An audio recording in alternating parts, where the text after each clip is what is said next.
So these are some of the concepts that I took from philosophy, but the most important one is objective versus subjective.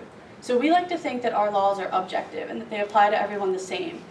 But when judges are sentencing, they have a sentencing guideline, which can create subjectivity in the matter, which is where discrimination can occur.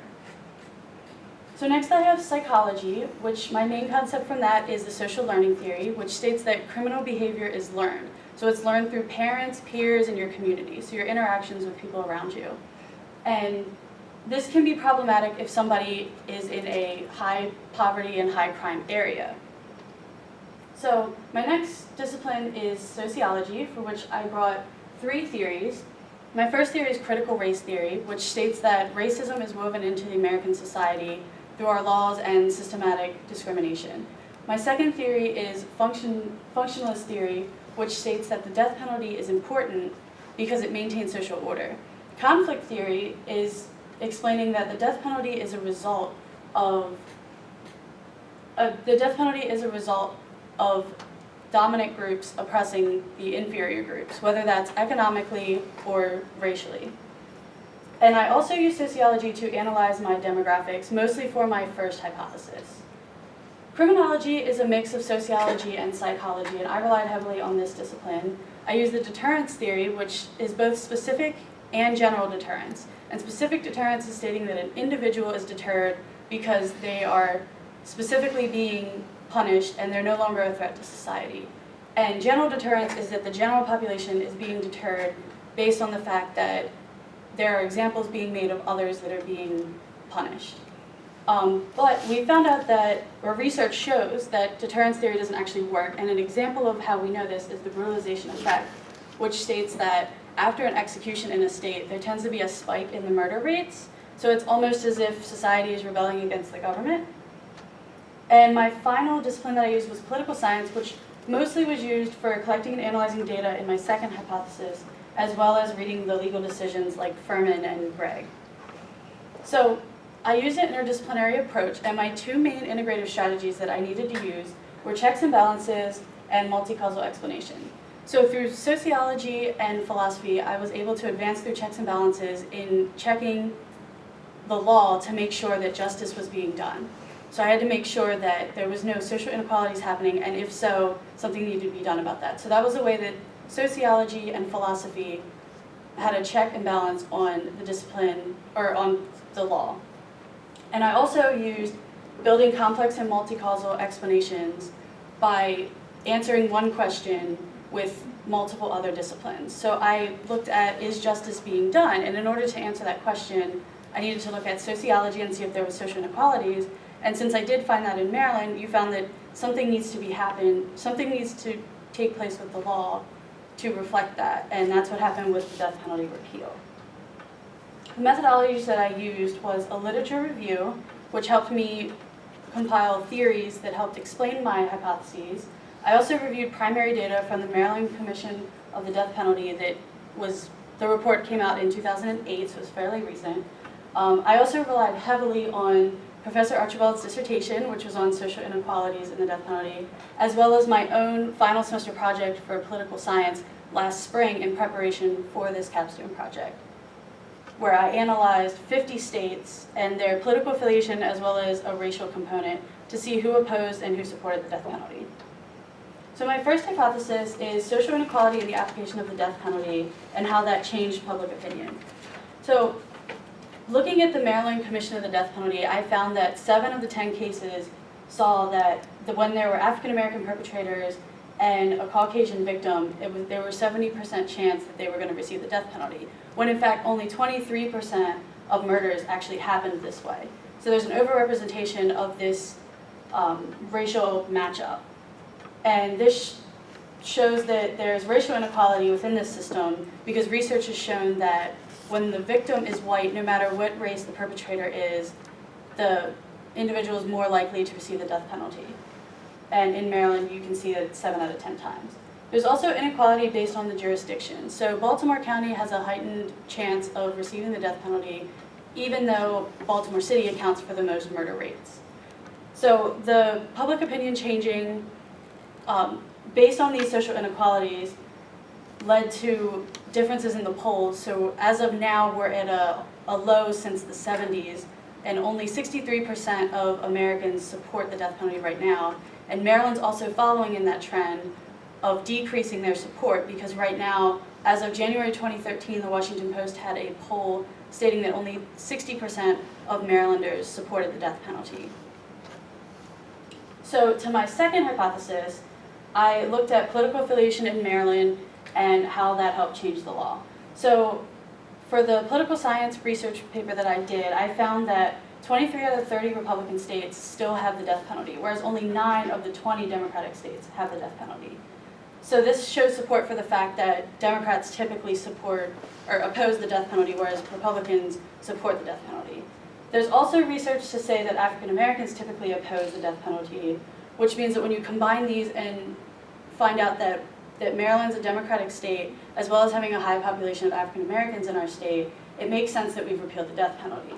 So the reason I'm saying Maryland's a Democratic state is because we voted Democratic historically since 1992 for presidential elections, and also we're only on our 7th Republican Democrat. And the reason I'm saying that Maryland has a heightened population of African Americans in our state is because, based on the Census Bureau, we have 29% of our population is African American, when the national average is only 13%.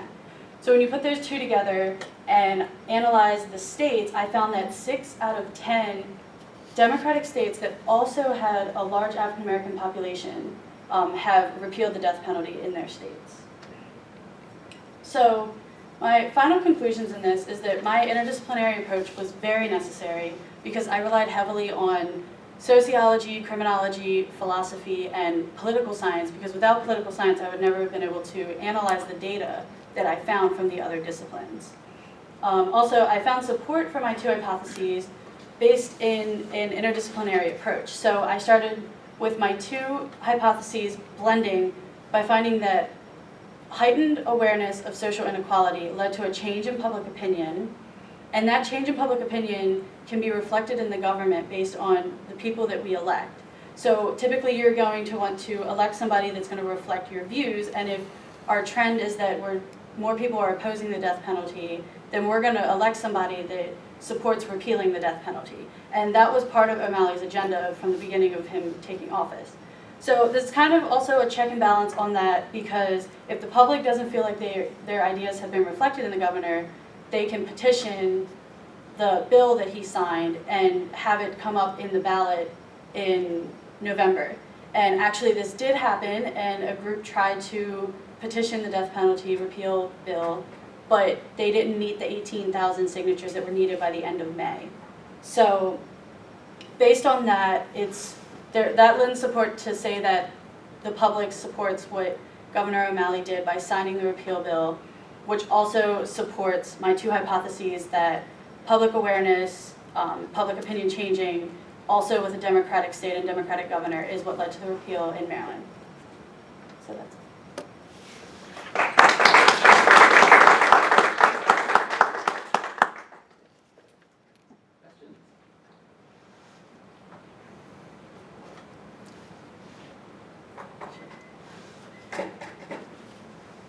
If 60% of people in the state support the death penalty, why don't we still have it?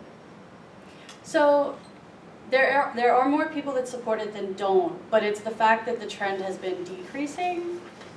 So there may still be people, 60% of people that don't like it, but those people didn't go out and petition. So when the governor signed it into law, they could have petitioned, and if everybody in Maryland was surveyed and that matched the survey and was actually representative of the population in Maryland, then that could have happened if it went into the public vote in November for the ballot.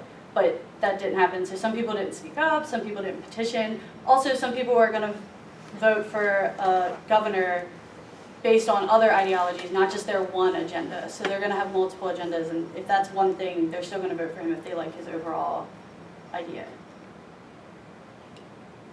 Sure. I have a question. So you did present some evidence that there was an inequitable application of the death penalty along racial lines in Maryland. Yes. As in other places. But, so you also said though that it's heightened awareness of that fact that tends to lead to the death penalty? Yes. Or contributes to that?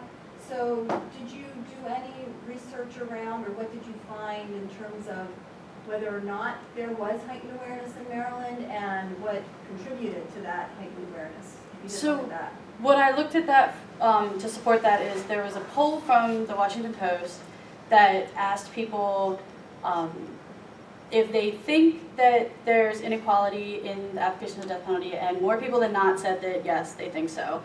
But with that being said, more people also said I support the death penalty, because basically this idea of if one innocent gets killed, then so what, as long as it saves the rest of the population, because they're still relying on this idea of deterrence, even though that's being researched to find that that doesn't work.